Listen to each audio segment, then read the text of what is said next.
Dans ce petit livre, François Bousquet montre l'importance qu'ont eu et qu'ont toujours ce qu'il appelle les minorités intransigeantes pour changer les représentations et la morale tacite d'une société. Les minorités intransigeantes, dit-il, imposent leurs lois à la majorité.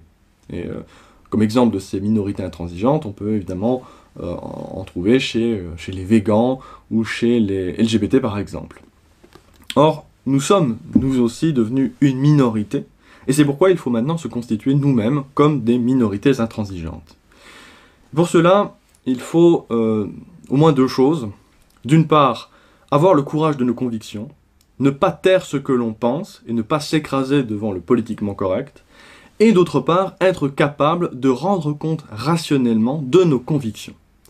Pour cela, il faut prendre exemple sur une des anciennes injonctions catholiques qui était qu'un chrétien doit être capable de rendre compte de sa foi. Un chrétien, disait Thomas d'Aquin, doit être capable de rendre compte intellectuellement de ses croyances, de sa religion, face à des non-chrétiens, voire face à des adversaires. Or, aujourd'hui, comme nous sommes les plus attaqués, nous devons être capables de mieux nous défendre intellectuellement, et être capables de défendre au mieux nos convictions. Nous devons être capables de surpasser nos adversaires par une doctrine fermement ancrée en nous.